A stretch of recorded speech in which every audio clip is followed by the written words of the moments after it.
叔叔，我已经帮你把1000万还给林天乐了。真的？他已经收下支票，是我亲手给他的。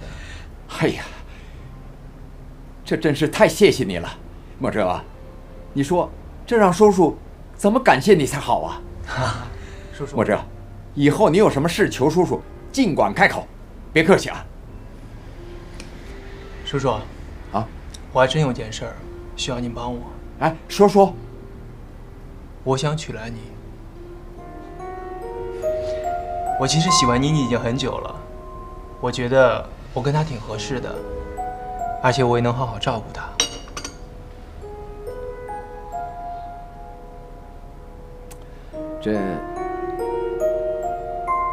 那你把这个事儿跟兰妮说了吗？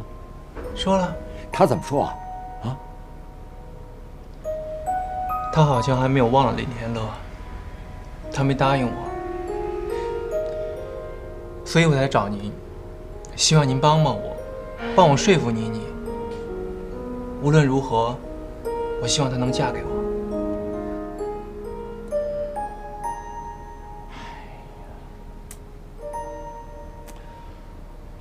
莫哲啊，可这结婚的事情，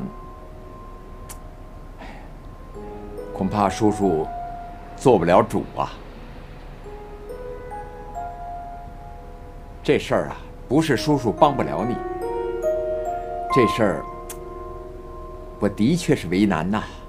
你看哈，这妮妮和天乐刚刚分手，而且还是因为我的原因。叔叔，那个林天乐那样误会妮妮，让妮妮那么伤心，跟他分手是应该的。其实啊，这件事儿啊，不能怪林天乐。他是什么人，我心里很清楚。他对妮妮也是一片真心的。这场误会要怪就那个林天乐根本就配不上妮妮，只有我才能让妮妮幸福。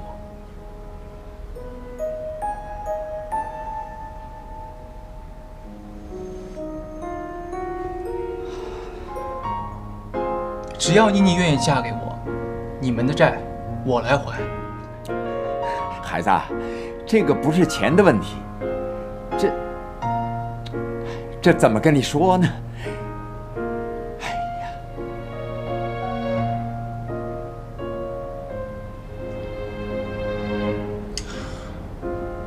如果您不答应的话，那你就立即把1000万还给我。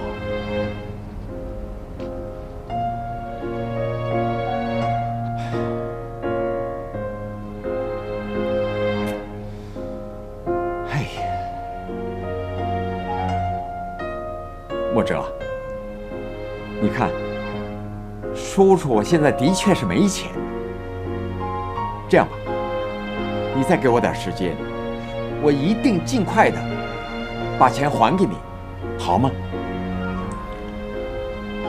叔叔，我把话已经说到这个份上了，您还是不答应。不过无论如何，我一定要让妮妮嫁给我。如果我做了什么出格的事儿，你别怪我。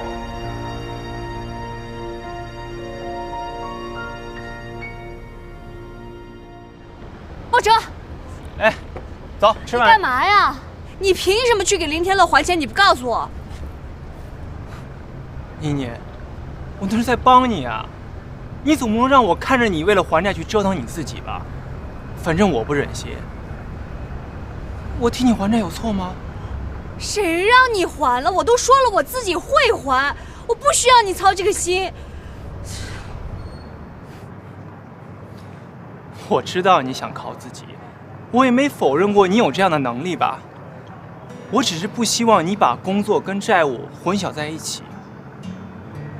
梅兰妮，你是一个有天分的设计师，一个设计师应该把全身心的精力投入到创作当中去。你呢？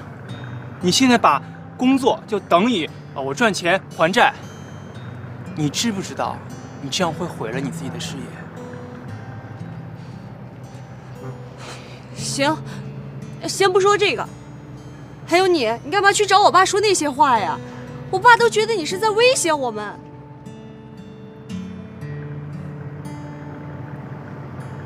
妮妮，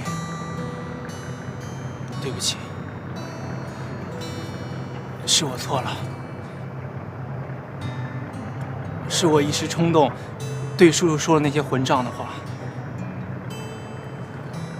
我本来只是想让叔叔帮我劝劝你，可是叔叔说这感情的事儿，你自己说了算，我就一时没想通，这叔叔他为什么一点都不肯帮我？可是不管怎么样，对不起。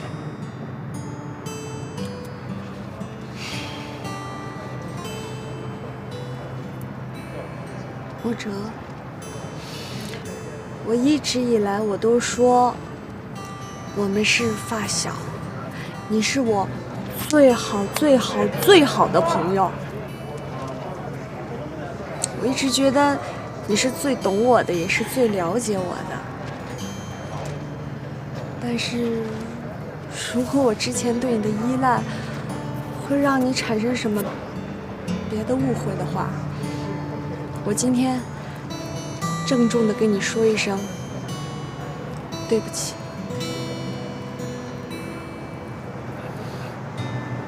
妮妮，我知道这一时半会儿让你接受我很难，我不逼你，可是不管怎么样，我都是你最好的朋友吧。所以，我觉得不管你遇到什么事儿，我都应该站出来去帮你，不让你受委屈。我希望你知道，我做了这么多事儿，当然，我做错了。不过，我希望你幸福。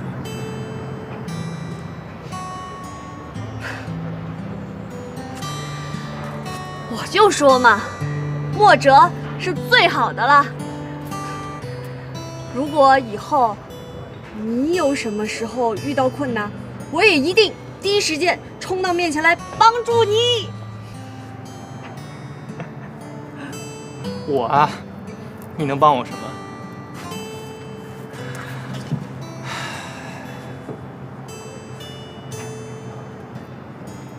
妮妮啊，虽然我不知道我这样说合不合适，但我觉得有些事儿我应该告诉你。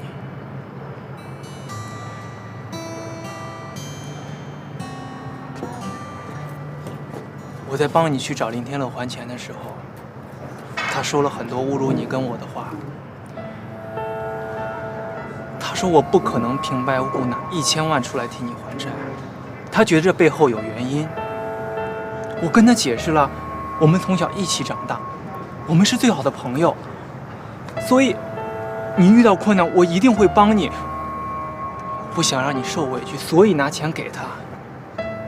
而且我跟他说了，这钱不是我送你的，你以后赚了钱会还我的。对。可是你知道他怎么说？他说梅兰妮跟你靠得那么近，就是因为你莫哲有钱而已。他这么想我，我也没想到他会这么想你。原来你在他那儿连最起码的信任都没有了。他最后还说，这1000万我收下，你去转告梅兰妮，从今以后我再也不想见到他，叫他好自为之。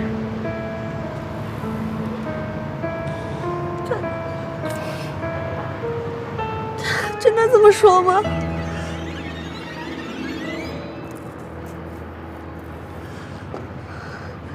妮妮，你放心，债务的事我全部都解决了。我只是要让你知道，我会永远在你身边，相信我。